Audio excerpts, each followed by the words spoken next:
The blueprint, study my movement, more than the 2 cents. Was losing, now I'm oozing with success. Now I got the tools to beat the stress. I lose cause I'm a step ahead of you. Welcome to 3 Count Commentary. We're going to talk about NXT from July 26th, 2022. All right, one note we got to talk about before going in. So we're going to do a bit of a hybrid video here. I'm going to do a review of NXT, but I'm also going to talk about kind of one of the important topics that people want to discuss, which is who should Triple H bring back. So the first half of this video is going to be the NXT review. The second half is going to be speculation on people Triple H to re-sign.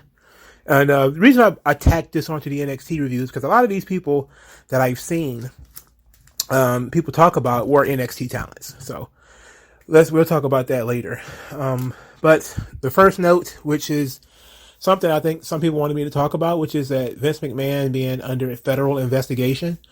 I say to that, he was accused of embezzlement. So yeah, the Security Exchange Commission and the IRS and all those kind of guys, they're definitely going to want to look into this. He was accused of embezzlement. This is a big deal.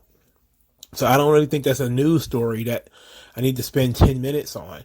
In fact, when I did the video on the $14.6 million, essentially I mentioned in that video that he was being accused of embezzlement. And at that point, I knew the federal government was going to get involved. So it looks like Vince McMahon and Jerry McDevitt's going to have one more run in the sun. It's like an old Western, you know, the two old guys, one last run. So we'll see if he can get away from the feds again this time. All right, that was it. So let's get into NXT. Zoe Stark starts the show with a promo. She is not very good at these promos, man. I can tell you that much. She need to do more mirrors. She said she was out. She was supposed to be out for a year with a torn ACL, MCL, but she got to work the day after her surgery, and she had a lot of hard times.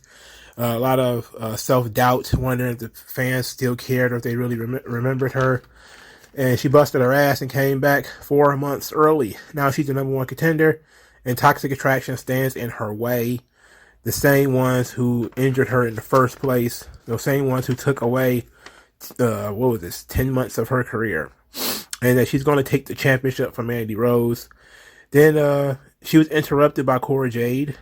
She said that she's been back a week and she's already sick of Zoe Stark, and that 19 other women ganged up on her. And if that had not happened, she would have won the Battle Royal. Then said that Zoe Stark tried to steal her moment. Everyone is always trying to steal her moment. Zoe Stark pivoted towards Cora Jade and said that she was disgusted by Cora Jade throwing that tag team title in the garbage, considering Zoe Stark is a former tag team champion. Cora Jade said that I did more with that title in 1 week than you ever did. This was cut off by Mandy Rose showing up. She says tomorrow she becomes the 4th longest NXT champion in history. Now she wants respect on her name, which is a good run. That's a good, good line. Zoe Stark wanted her shot tonight. She's going to get Gigi Dolan instead. So Mandy Rose been a long running NXT champion. Awesome. They've been talking about to Mandy Rose for about maybe 2 or 3 months now about how she wants to be presented when she goes back to the main roster.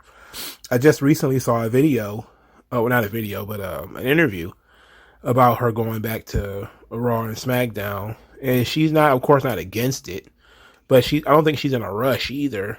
Like with all the turmoil going on the main roster, I would hold off if I was her. I'd hold off for sure. Gigi Dolan loses to Zoe Stark in the match that was set up.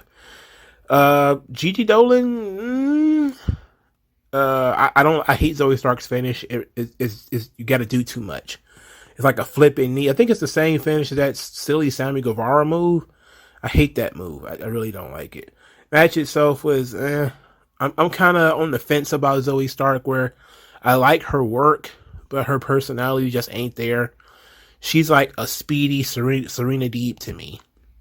Like she's a fast and agile Serena Deeb, as far as I'm concerned. After the match, Toxic Attraction attempted to jump Zoe Stark from behind. Didn't work. But Cora Jade popping up behind her with a kendo stick and absolutely just blasting her with it, that did work. Roxanne Perez ran out to the ring to chase Cora Jade off. Of course, got a pretty good reaction. All of this was fine. You know, they're mixing it, all these characters together, and all these storylines are overlapping because Toxic Attraction is involved with the Women's Tag Team Championship angle. And it was announced, the week that it was thrown in the garbage, that only one of the championships had been vacated. So I was thinking to myself, like, what the hell are they going to do? Are they going to do one of those crazy things like they did in WCW when Sting was a champion by himself? And I think TNA did it when Kurt Angle was a tag team champion by himself. And they're going to just have Roxanne Perez be a tag champion by herself? Well, no, they didn't do that. What they did do, however, is they had a promo with Roxanne Perez, who still is not a strong promo. It's the lack of personality. All these people who don't really have a defined personality, they're not very good at promos, you know, because they just cut in kind of generic promos. So Roxanne Perez saying that if Cora Jade wants to throw away their friendship, that's fine. She shouldn't be okay with that, but whatever, let's roll with it. She said that she cannot stand for the throwing away of the tag team championship. Alundra Blaze, aka Medusa, who is apparently on NWA Power tonight too. So she's doing double duty. She pulled a Rick Rude. So she popped up with the garbage bin, which Roxanne Perez reached into the garbage and pulled the belt out. Alundra Blaze set up a fatal 4-way tag team match next week for the new women's tag team championships.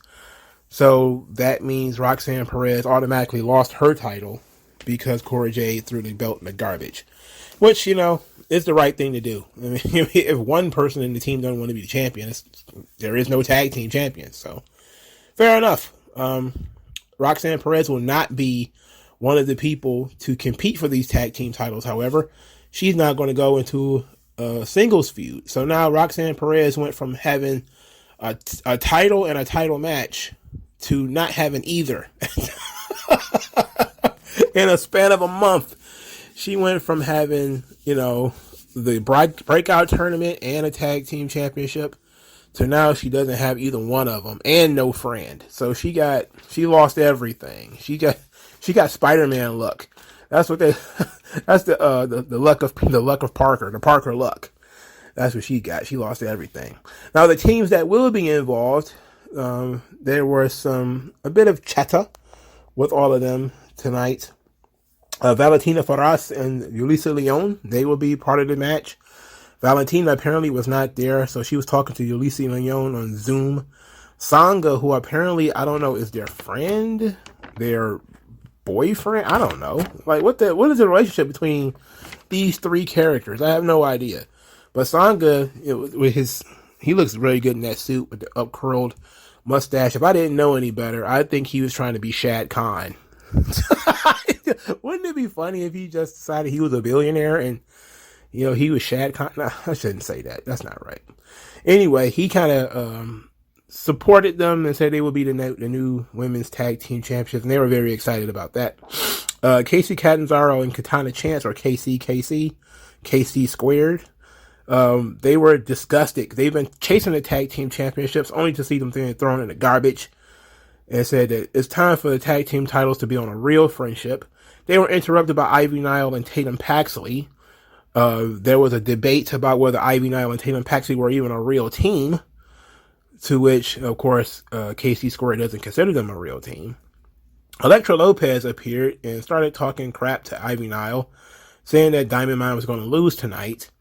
And that I think she called Ivy Nile a little girl too, which, you know, fits because Ivy Nile looks like a little girl. She sounds like one. Anyway, Ivy Nile and Elektra Lopez got into a fizzite. They fought all over the place. Toxic Attraction, at the end of the show, confronted Alundra Blaze, saying that there are no other teams and there shouldn't be any other teams and nobody else is going to win. So she should just hand them the belts now. Of course, Alundra Blaze refused to just give them the championships. So they were kind of pissy about that, but you would have think they would have jumped her they were in the parking lot and they didn't jump her, which I'm like, whoa. The parking lot let somebody live. The parking lot shows mercy. I didn't know it could do that. I didn't know the parking lot was merciful in that way. But the parking lot showed a lot of mercy, so that was fine. We also, just to wrap up Toxic Attraction and their business tonight, Mandy Rose was confronted by Saray, who says she wasn't in the Battle Royal because she was over in Europe. And she wants an opportunity to fight for the women's title. First, they said no. But then Mandy Rose remembered that Saray booted her in the face with that basement drop kick. And she was like, you know what? I'm going to go ahead and I'm going to give you a shot. It's not a title match, but it's a singles match of Saray versus Mandy Rose next week. So all of this is fairly solid. They've weaved these stories very well together. It seems like a lot is going on. I spent, 8 minutes on this. So, it's a lot. The characters are commingling. They have different layers of storylines. The only problem I have is that some of these characters like Cora Jade and Roxanne Perez, and they're kind of bland. They need some spice. They need some spice on them.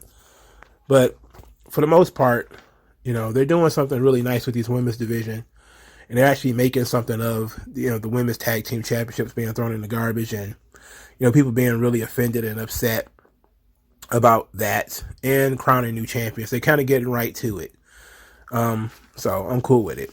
I'm all right with that. All right, let's go over to the men's side. We got Grayson Waller, who was cutting a promo while he was walking to the ring. Was talking to apparently us, the good people sitting at home, when he says that we need to stop looking at our phones, waiting for that text message. Whoever we texted don't like us. When she was like, she doesn't like you. I was offended by that because I was doing just that when he said it. I was like, wait a minute, how you know she don't like me? How you know she ain't in the tub or something? I mean, she could be getting railed by Earl. I mean, it could be the case, but how do you know? Whatever.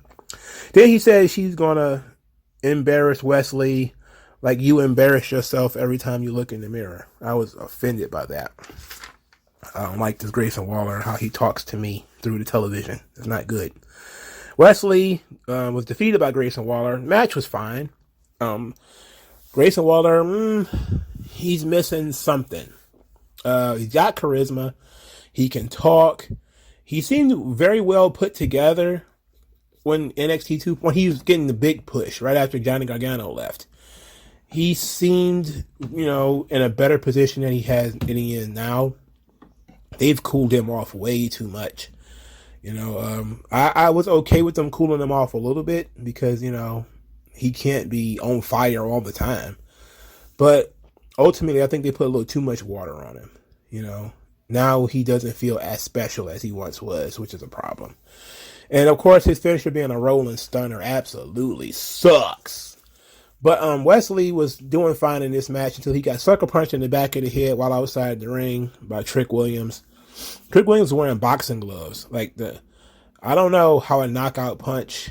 I know, getting hit with boxing gloves, that sucks. I used to, I boxed. I did a church boxing thing for a while when I was a kid.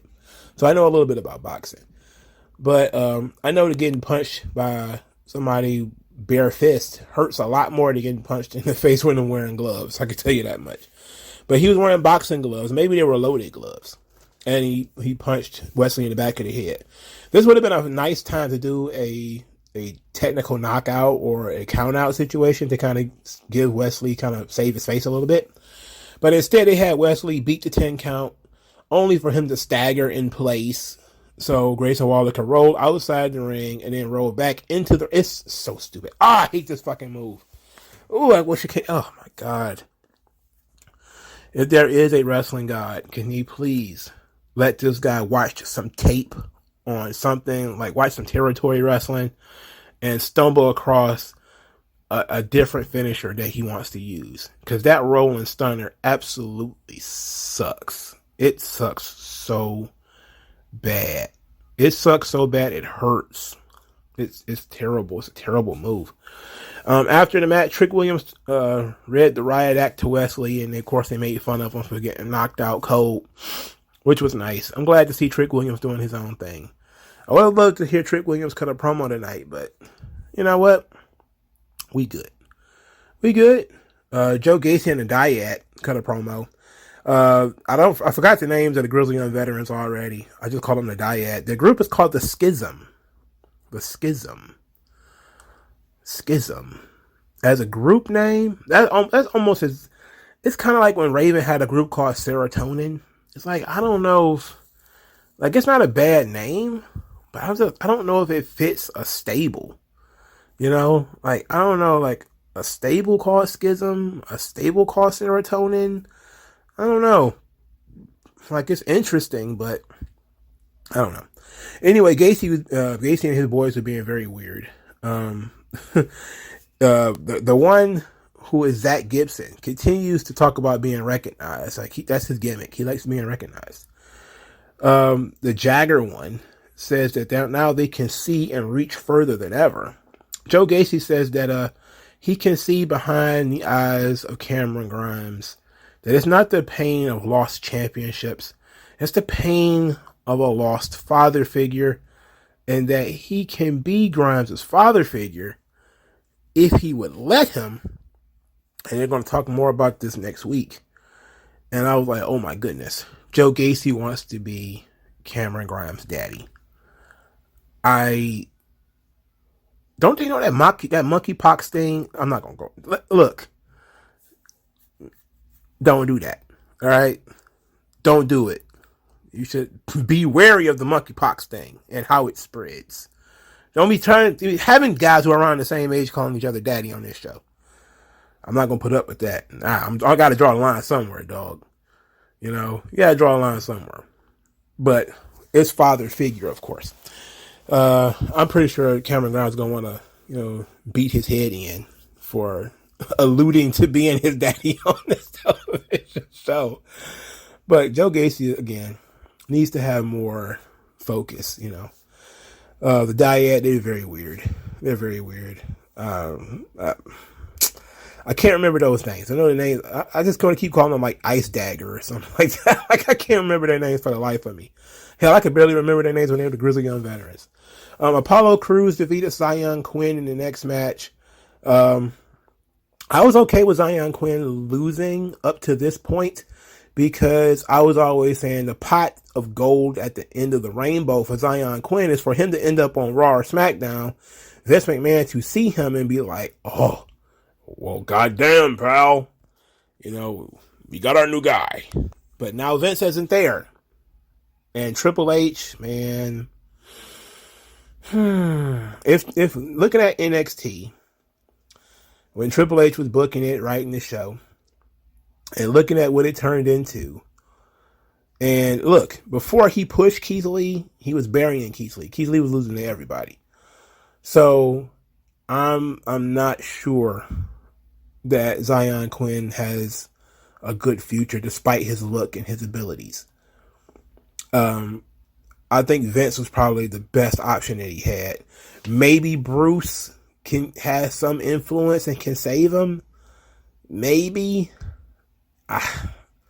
But Zion Quinn, look, losing to Apollo Crews isn't that big of a deal. It really isn't. But honestly, I gotta say my faith wavered a little bit because now I know Vince is not going to be there to catch Zion Quinn when he falls. It's going to be Triple H who is, I don't trust him. I don't trust that H-man. I don't trust him, dog. All right, moving on. Ariana Grace is upset at Indy Hartwell for eliminating her out of the tournament. Out of the Battle Royal, rather. She had this elaborate excuse about how she was waving to the people and all this kind of stuff, and they were denied her grace by Indy Hartwell, who was, of course, as usual, standing off screen. She stepped on screen to say that Ariana Grace would have done the same to her. Ariana Grace was like, oh, I'm a beauty queen. I would never do anything like that. I'm a ballerina and a beauty queen. I would never do anything like that. To which Indy Hartwell says that this is NXT. This ain't ballerina. It also ain't a beauty pageant. And they had a match in which Indy Hartwell won. They immediately got away from this match. So it was 100% filler. So it was just filler. Ariana Grace didn't look too bad though. She looked a little inexperienced, but she didn't look awful. It was just kind of, she hadn't really found herself yet. She needs more matches, clearly. Indy Hartwell still hanging out in NXT. Well, I guess nothing. They say nothing's going to change until after SummerSlam, but we'll see. So it was announced that there's going to be an event called Heatwave, NXT Heatwave. They're still in names from AEW, not AEW, goddammit, ECW now. Apparently the show will be the same night as AEW, which will be September the 4th. At least that's what I saw on the interwebs. It wasn't announced I don't know if it was announced as September the 4th. I don't know why you would have a Heatwave show in September instead of having it in July or August, which seems like more appropriate months for a show to be called Heatwave. I know it's still warm in early September, but Heatwave sounds like a summer show, and you should probably hold it in the summer. But whatever. But anyway, at that show, it will be Mandy Rose versus Zoe Stark, and it'll also be Brian Breaker versus JD McDonough. JD McDonough. Anyway, I'm having a lot of fun with that name, McDonough. I don't know why, I just am. Solo Sikoa, he actually liked Von Wagner at first. Thought that Von Wagner was a straight up dude. Then he changed his mind when he met him in the SmackDown parking lot. He said, "Oh, you want to throw away the rules, huh?" And so then he says, "How about I fight in your yard, you fight in my yard, and we just have a Falls Count Anywhere match." So next week it's going to be Falls Count Anywhere. Solo Sikoa versus Von Wagner. Well, Robert Stone didn't want that. When the match was suggested, Robert Stone actually said no. And then Von Wagner was like, "Wait a minute, what are you talking about? What do you mean no?" And then Robert Stone alluded to Sophia Cromwell leaving, saying, "You already ran her off." And he's like, look, she can go be a model if she wants to. I don't give a shit. And everybody was like, "Ooh, excuse me." And he says he doesn't turn down no challenges. And of course he accepts the match. So yeah. Solo Sikoa, Von Wagner, Falls Count Anywhere next week. The Falls Count Anywhere match lost a lot of the luster when they stopped doing them in the hardcore way. Like when they used to do hardcore matches in the 90s, guys used to go into like weird other places. Like they'd be like out in the middle of the street and oncoming traffic. They'd be out in the snow. Like that's when like Falls Count Anywhere matches and stuff like that was fun. They go down to the river. They fight down near the beach or something like that. They'd be like, where's these guys going? They're just going everywhere. Like I remember watching this Full Impact Pro match. I think I got the DVD. Back when I was a CM Punk fan, they did this compilation DVD of Full Impact Pro matches that he had. And if I remember correctly, he wrestled Homicide at this show. And they went outside of the whatever hall they were in. They were outside in the street. And then they fought into the strip club that was kind of like next to them. Or it was like a bar or something. So they were in there. It was wild. Like, it was funny shit. That's when wrestling was fun. Where guys would fight not just backstage, but they would go outside the building. Guys would jump off cars and stuff like that. The Falls Count Anywhere match, much like the Hell in a Cell, has been neutered by this new, you can't really do anything outside. You can't, I really wish that we could get back to those days. I wish somebody would go back to that whole Falls Count Anywhere mindset where we're out in the street. We out in the street, dog. We're pinning somebody in somebody's yard. We just go out into the parking lot, out beyond the building. Let's do something fun.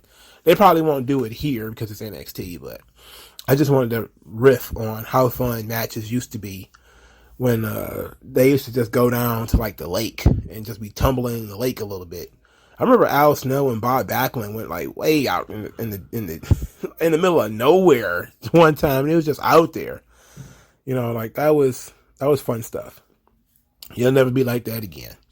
Oh, so this is where I was talking about JD McDonough. So JD McDonough shows up and he says he's got a ticket to be in the show tonight. Now, when we see him again, JD McDonough is sitting in the crowd. I'm like, okay. And he's got a microphone. I'm like, wait a minute, they don't give fans microphones. And he starts talking about how he didn't get a chance to introduce himself. He introduced himself as J.D. Mcdonald. Then all of a sudden he starts walking around. I'm like, wait a minute. Why would you buy a ticket to do all this? You could have just got the microphone, stood in the middle of the ring and started doing all this.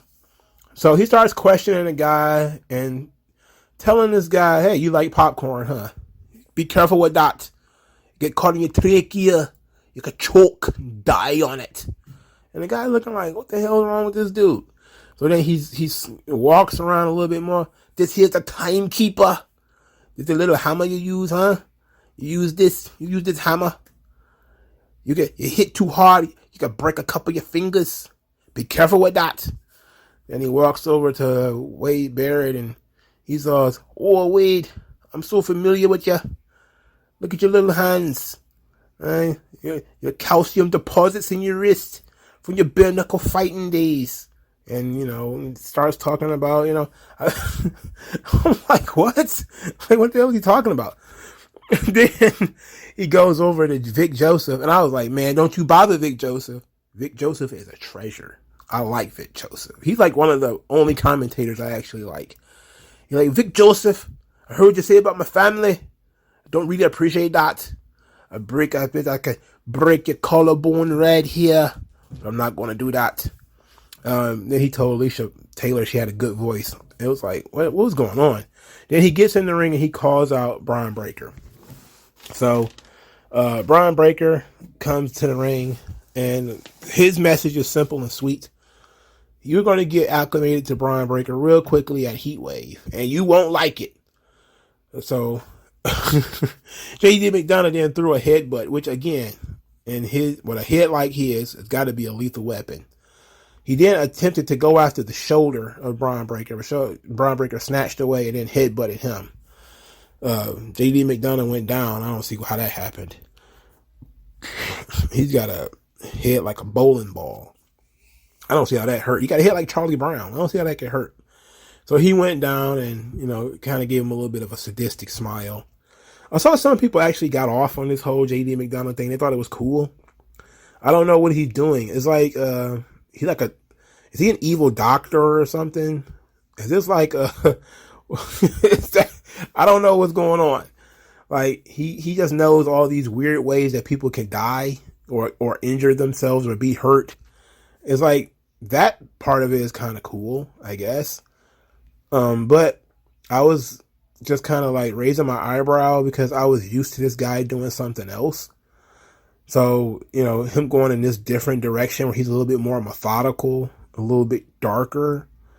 I was kind of like, okay, I guess it's going to take a while for it to set in, but, I was like, okay, it was an all right promo, I guess. I can't complain too much about it. It was okay. Andre Chase was about to have a match with Giovanni Vinci. He wanted to know why he was fighting this guy. Bodie Hayward let him know, told him about the whole thing last week in the parking lot. Then Thea Hale, she was super excited. Really fired up. Said that she really liked Giovanni Vinci's car and he got mad at her for touching it. So she said, let me at him. She went all scrappy doo and wanted to fight Giovanni Vinci. I'm like, what in the hell? What the hell? Then Nathan Frazier showed up. I ain't seen that dude in at least a week, at least a month. He's been gone for a while, hasn't he? And he wanted to be the flag bearer for the night. They give him that opportunity because, they're generous people. It's so weird. Andre Chase is beaten by Giovanni Vinci in a match that I felt was far too long. It was fine. I just felt like the match was far too long. There was some clunkiness in there, but I just think that they gave them too much time. That was me though. I know some people may disagree, but to me that they got too much time. I'm not a big fan of Andre Chase in the ring. I don't mind the character. I think the character is super over. I just don't think he should be in the ring for a long time. That's just me. After Giovanni Vinci won the match, he continued to kick Nathan Frazier. I think he also broke the Chase U flag during this match. It was still usable because Nathan Fraser and Bodie was still waving it, but it was broken.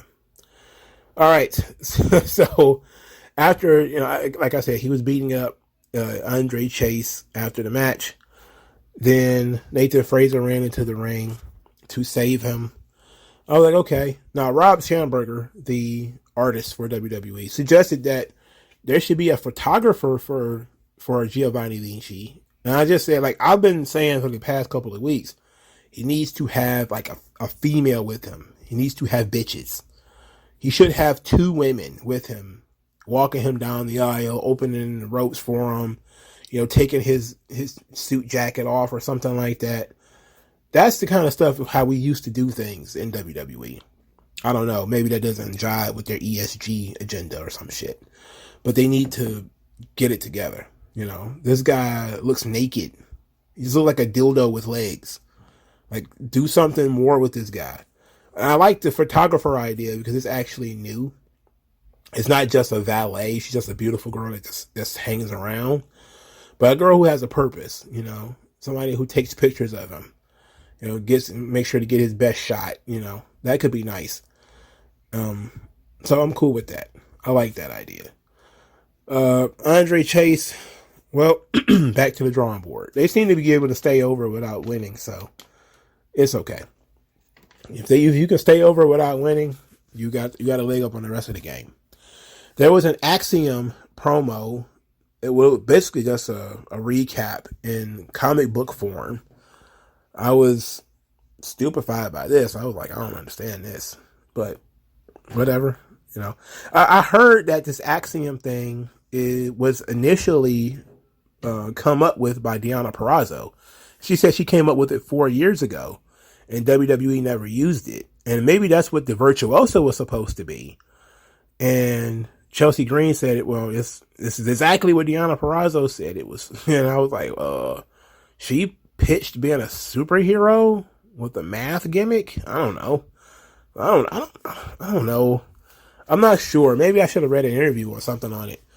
But I'm almost certain that Deonna Purrazzo didn't want to be a superhero. I'm almost certain of that. Diamond Mine were backstage. They were very excited to hang out with one another for the first time in forever. Roderick Strong said this Tony D'Angelo thing is going to end up working out for the best because it brought them all together. And now all 5 of them are back and ready to dominate. The Creed brother, the tall one, Julius Brutus, I don't know. He says, stand strong for the man next to you. If you get injured, fight through it. It was like a military rally. Then Diamond Mine was forever. They got together, bumped knuckles and all that kind of stuff. It was real nice. I thought it was obviously going to lead to, Roderick Strong stabbing him in the back later. It didn't. So, unfortunately. Earlier in the night, Tony D'Angelo cut a promo where he reiterated that Elektra Lopez was still proving herself and she had done a good job.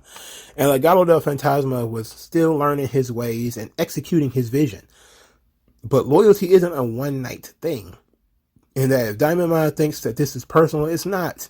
As they're crying and screaming, they're going to learn that it's just business. It's Tony D'Angelo's business.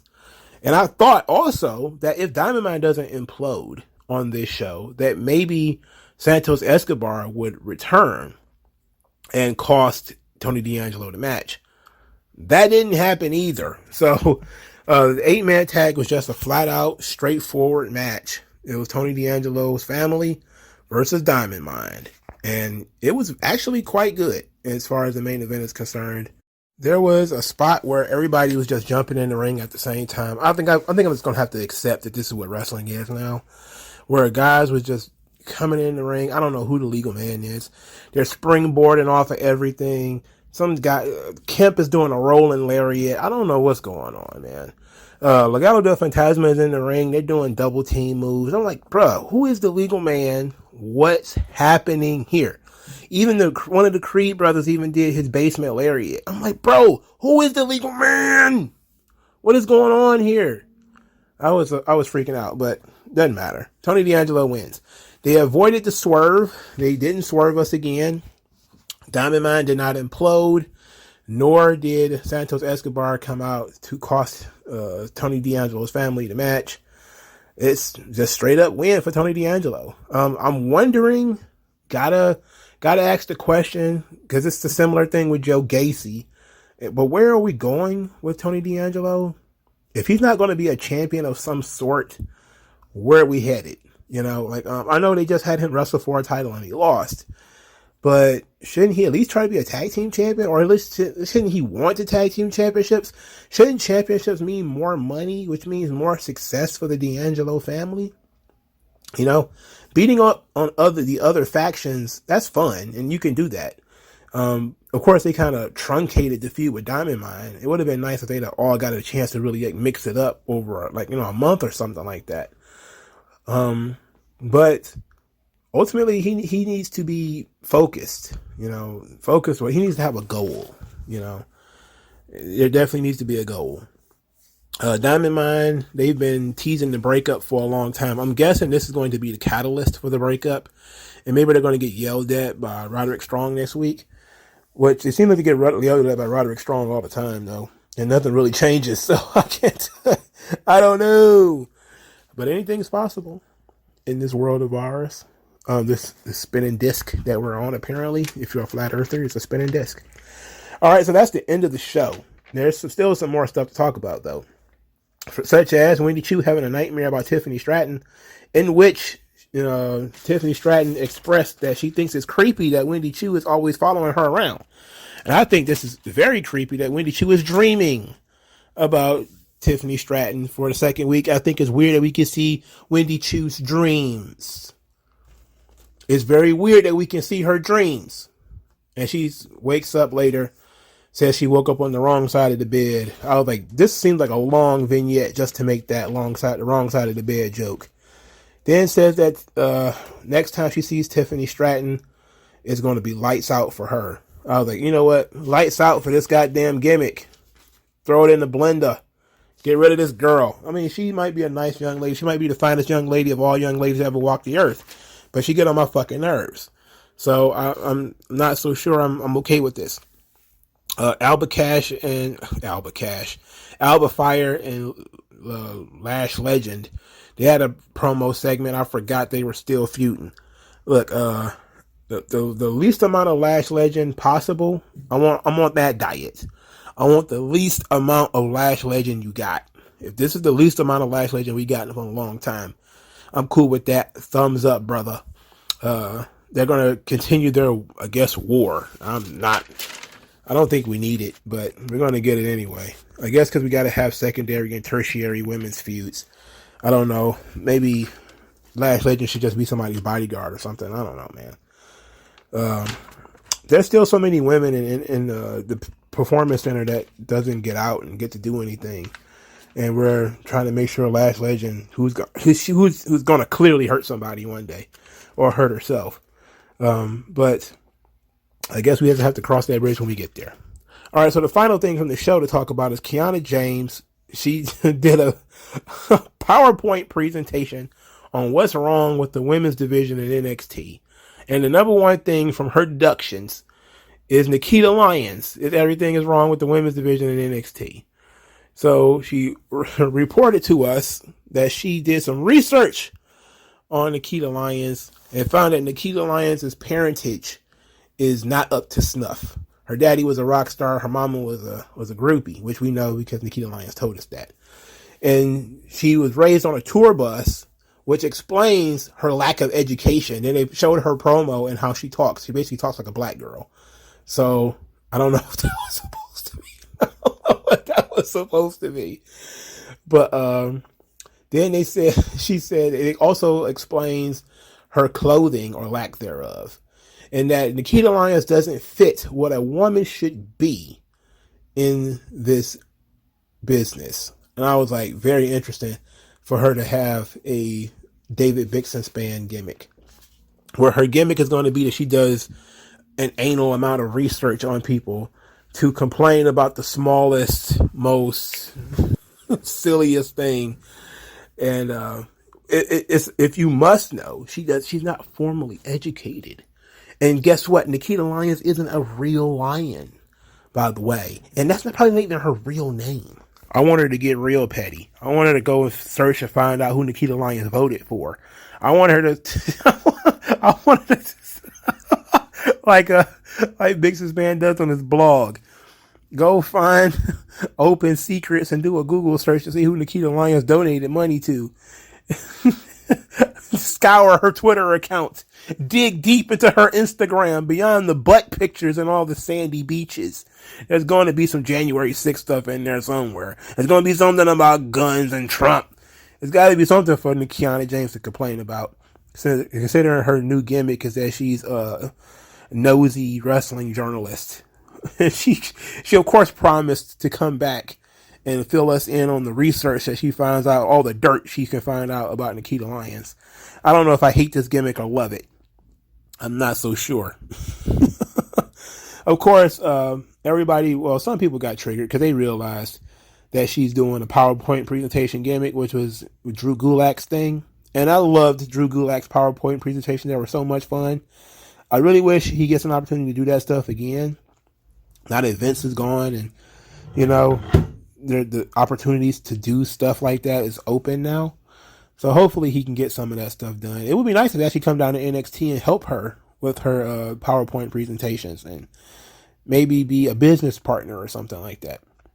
But they really pushing this idea of Kiana James being a business-minded person. She got all of these initials at the bottom of her tag now, where, you know, I guess it's supposed to signify all of her intelligence and all of her degrees and everything.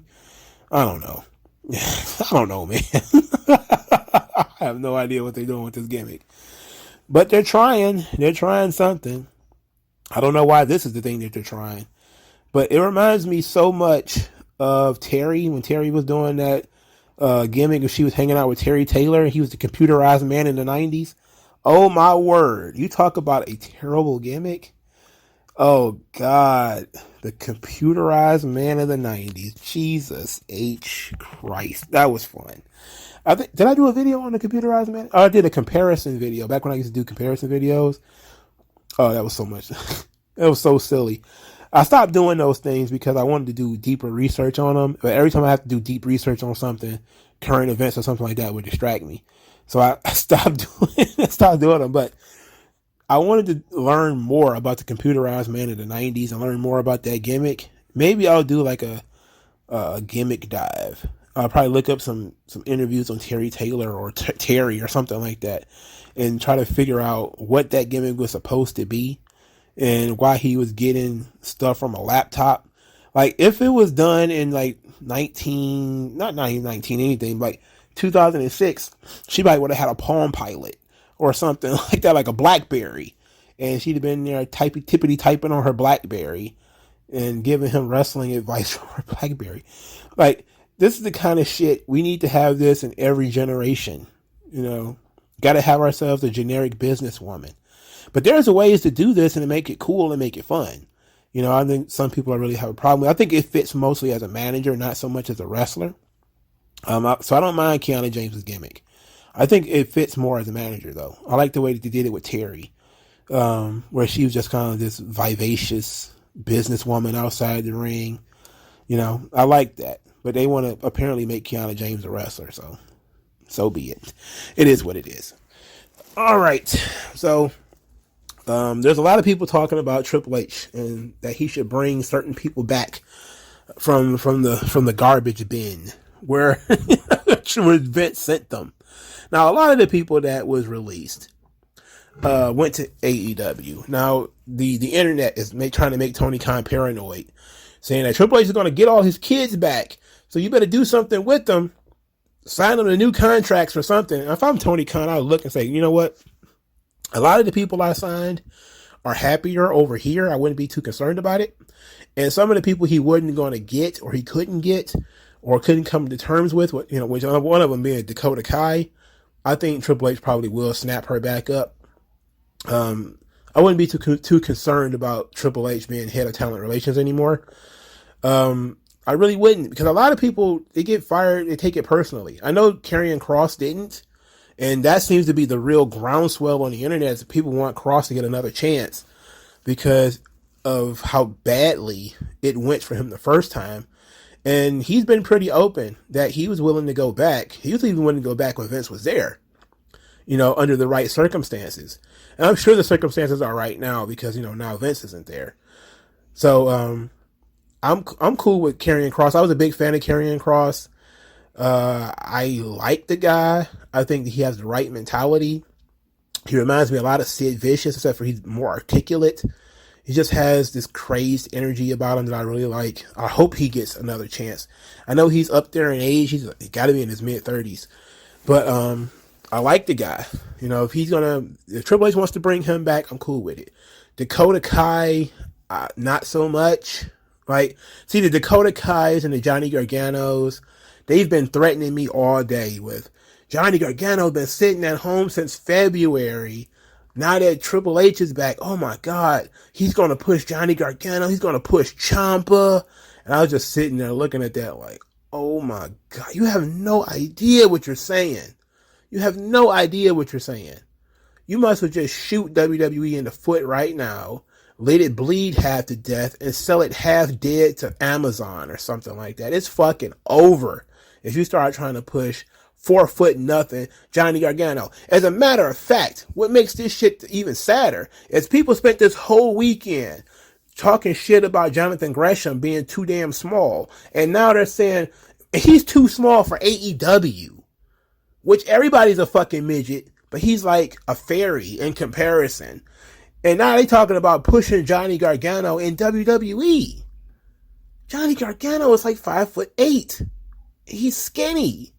And he has no charisma, no personality to speak of.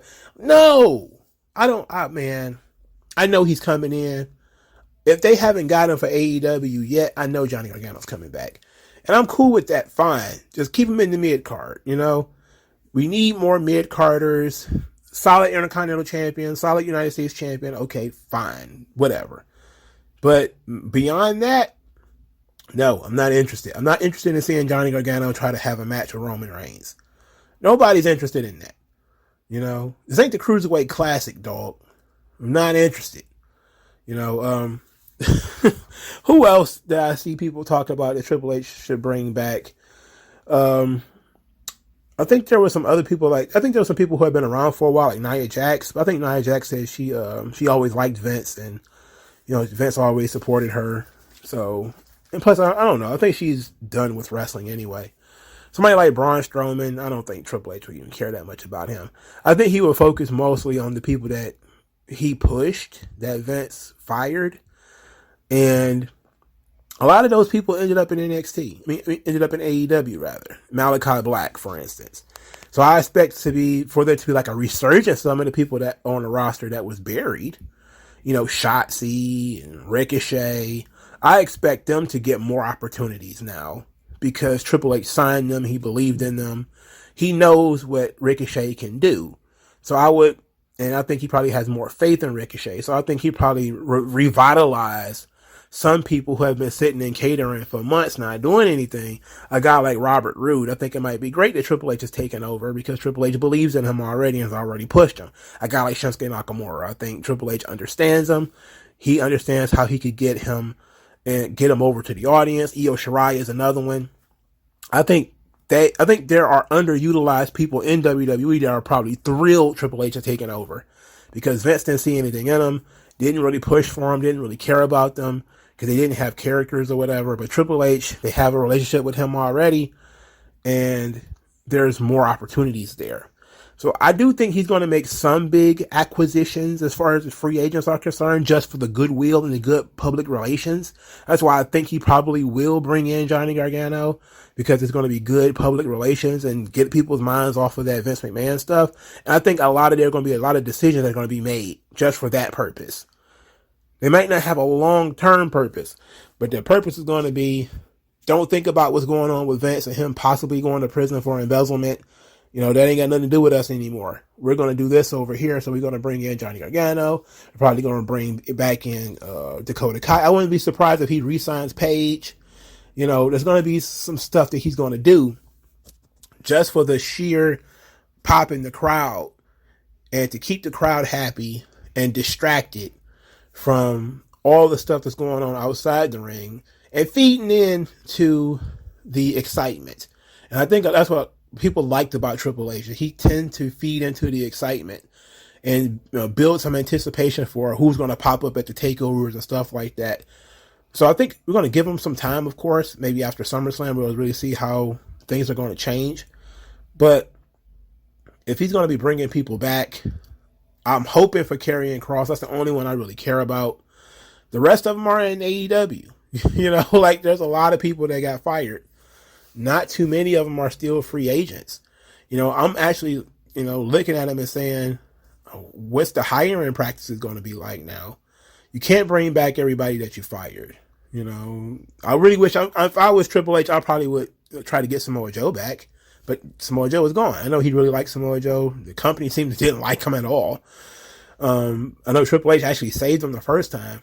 So I was like, if you're Samoa Joe, you're probably sitting back like, God damn, this is my chance. Let's go back for a third time. And maybe keep my job this time. William Regal too is another one I'm pretty sure would have been thrilled to work with Triple H. But they're kind of AEW now, so it is what it is. But I think he's going to bring back Karrion Kross. I think he's going to bring back Dakota Kai and Johnny Gargano. Johnny Gargano and Dakota Kai especially, because those are fan favorites from the NXT days. He knows that. He's going to bring them back in. Now, the other one, what was her name? Newell, the one who thought she was Captain Marvel. She kind of burned everybody when she starts talking about, we're going back to the Divas era. Just being generally stupid. And I can see, Triple H trying to bring her back too. I wouldn't. She's a stale cracker. Why would you bring her back? She sucks. And she was injury prone. So I don't understand why you even be bothered with her, but it is what it is. I wouldn't bring her back, but Triple H might. I think he had a thing for her. I think he liked her. That's why he kept pushing her every time she broke her fucking legs or tore her MCL or busted her hamstring or fell down a flight of steps or twisted her fingers or got a splinter or whatever the fuck was happening to that girl at that particular point in time. But as far as guys are concerned, I think he's probably going to look more to bolstering the women's division, because that's really got gutted in the purge. It really killed a lot of those women's spots. So Scarlett and Cross, I can see them getting a spot. Dakota Kai, I can see her getting her spot back. Johnny Gargano, probably a couple of other people, but not too many. I don't think Triple H is going to go around rehiring everybody who got fired. But I do think that he probably will be looking at some of those guys who got shorter term contracts in AEW and saying hey, we might be able to snatch up some of these guys. And plus Vince is going to be there. Look, the thing is, even if Vince goes to prison, he can run WWE from prison. Mob bosses ran their shit from prison. You think Vince can't do it through a phone? If Vince gets arrested and goes to prison for embezzlement, he's going to be running WWE from a country club prison somewhere. It's going to be like some low security prison with a golf course. So yeah, he's probably going to be calling people on the phone like, Stephanie, I didn't like Raw this week. Or something, I just can't. I just imagine, Vince McMahon, maybe 80 years old, maybe 2 or 3 years. He's sitting backstage, if he's not in prison. And there's like, Johnny Gargano is about to wrestle Roman Reigns at WrestleMania 41 in the main event for the World Heavyweight title or whatever. And Vince watches this 5'8"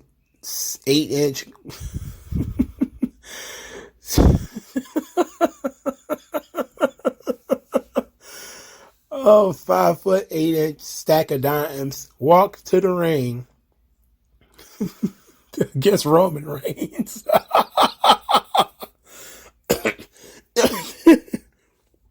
People try to sell you a ticket to a Brock Lesnar Johnny Gargano match. Hell, Brock would probably walk away by that point. I think his contract would probably be up. He probably wouldn't even be bothered with this shit. But I'm not too concerned about who Triple H would bring back or why. I think it's more of a Triple H's wish fulfillment, much like Tony Khan is. They just want to treat them like fairy godmothers. You can go in there and save this guy. It's like, but why? Just think about it. Don't sign people just to sign them. Sign them if you got a plan for them. You know, I would think if I was Triple H, I would focus more on the guys that I know they can do something, that are on the roster, that are being underutilized already. Ciampa, Ricochet, Robert Roode, Shinsuke Nakamura, Io Shirai, those kind of talents. Wouldn't be too concerned about the people outside it. But if you do want to bring in one or two to pop the crowd, to pop the audience that cares about them, you know. But all right, I'm done. Like, share, subscribe. Thank you guys. I'll talk to you guys later. Peace out.